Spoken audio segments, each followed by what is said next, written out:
All right, we're about to dive into a story that sounds like a geopolitical thriller, but this one didn't play out with spies in the shadows. Nope, it happened on the factory floors of the global auto industry. This is the incredible story of a tiny 2-cent chip that literally halted the world.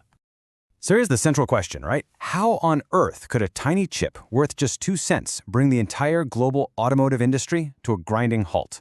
I mean, think about that. We're not talking about a war or some massive oil crisis here. We're talking about a little-known Dutch company that somehow became the absolute flashpoint in a major showdown between the world's superpowers. Okay, so to really get how this all went down, we need to talk about the company at the very heart of this mess, Nexperia. Now, it's a name you've probably never heard before, and that's kind of the point. It's one of those critical, almost invisible cogs that keeps the whole global industrial machine running. So Nexperia officially got its start in 2017, but it's really built on this long legacy of European chip making. And listen, they don't make the flashy, super powerful processors that get all the headlines. No way. They specialize in what the industry calls standard products. Think of them as the basic, fundamental building blocks. You know, the transistors, the diodes that manage power in pretty much every electronic device you can think of.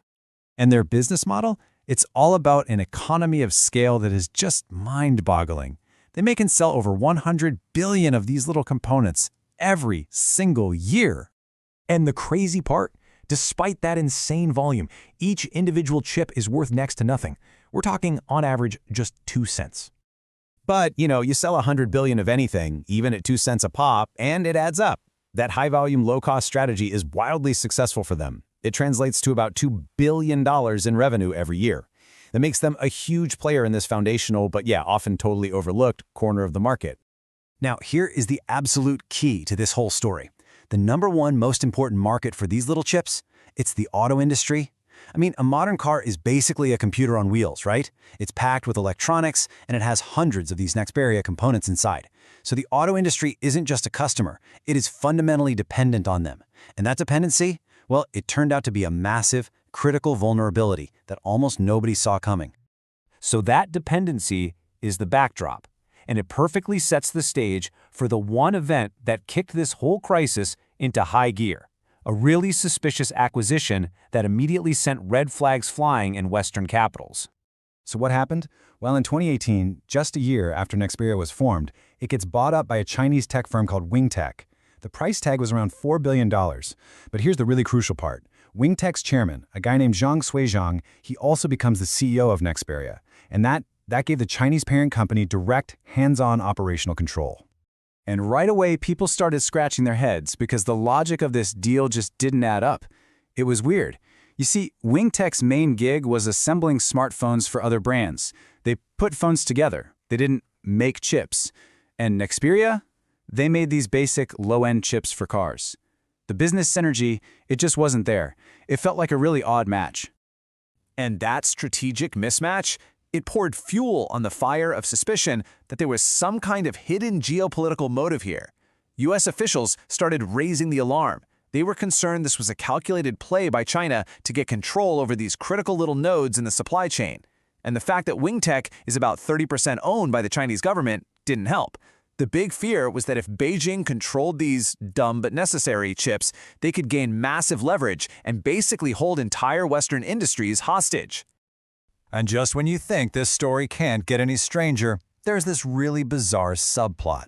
It turns out Wingtech was connected to the very same U.S. administration that was investigating it through a little venture called Trump Mobile.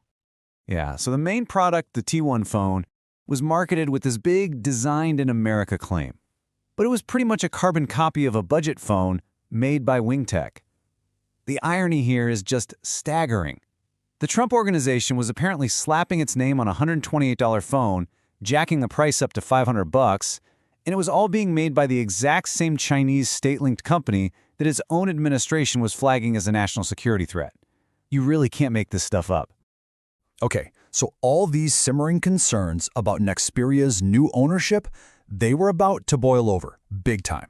This leads to a direct, sustained pressure campaign that ends with a move nobody saw coming. It all kicks off in June of 2025. U.S. officials go straight to the Dutch government and demand they do something. Then, the pressure ramps up. Wingtech gets added to the U.S. Entity List. That's basically a blacklist that cuts you off from American technology. But the real kill shot comes on September 29th. That's when the US expands the rule to include any company that's majority owned by a blacklisted firm. And just like that, the bullseye is squarely on Nexperia. A blacklisting was now just a matter of time, and for a company like that, it's pretty much a death sentence.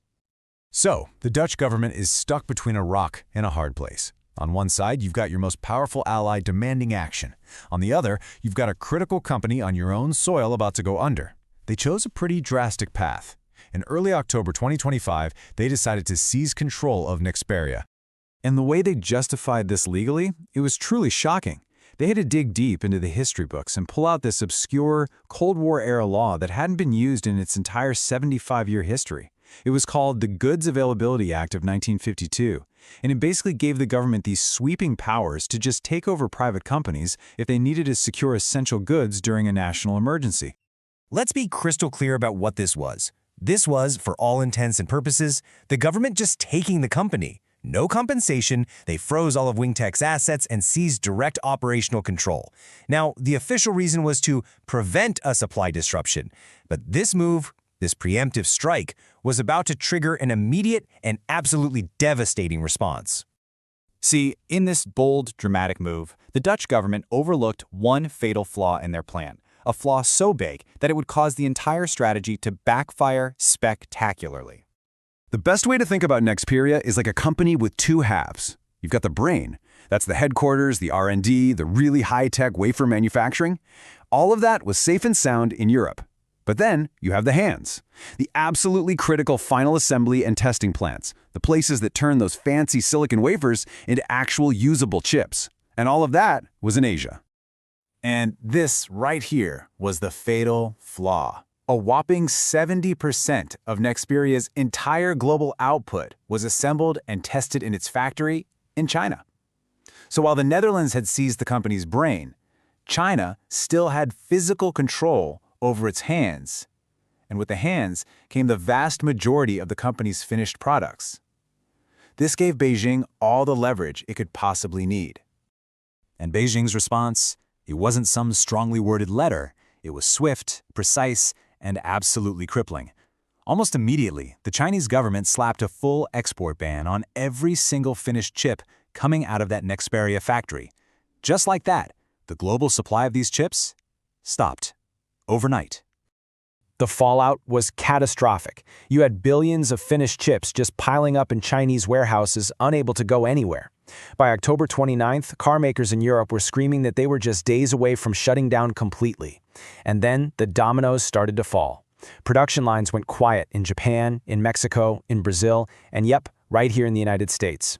A single factory in China was bringing the entire global auto industry to its knees. And the irony here is just impossible to ignore.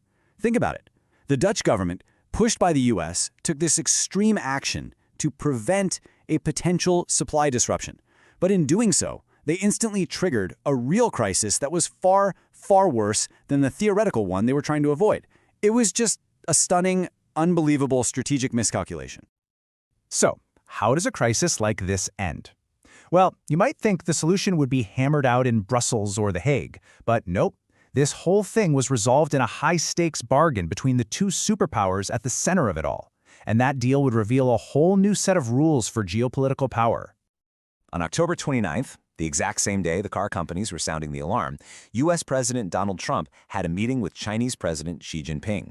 In this Nexperia crisis, it had become such a huge point of leverage that it was now front and center in these top-level talks. And they hammered out a deal. The US had to give up some major concessions. They agreed to slash tariffs and, this is the big one, they put a one-year freeze on expanding that entity list policy. In return, China agreed to ease up on some of its own export controls and, most importantly, to immediately lift the export ban on those Nexperia chips. And just like that, the global auto industry could finally breathe a sigh of relief. And what about the Dutch government in all this? For them, it was a quiet but completely humiliating capitulation. I mean, they started a global crisis, got completely cut out of the final negotiations, and were left with absolutely no choice but to reverse course and hand control of the company right back. But this whole affair left some deep, permanent scars. It was proof, if anyone needed it, that semiconductors are now a central battleground in geopolitics. For companies, it put the China Plus One strategy into overdrive.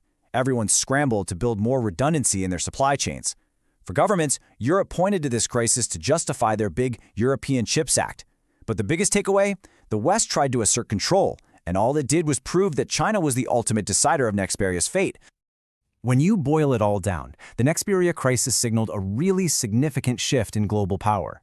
China rolled out a brand new playbook. They showed that they could fight back against Western sanctions, not with tanks or planes, but by weaponizing their dominance in manufacturing. All they have to do is find a critical, low-cost, high-volume part that the West is totally addicted to, and then just squeeze. So, the Nexperia saga is over, but the fight for control over the world's most critical technologies, that has only just begun, and it leaves all of us with a pretty unsettling question to think about. What's going to be the next cheap, tiny, overlooked component to hold the entire world hostage?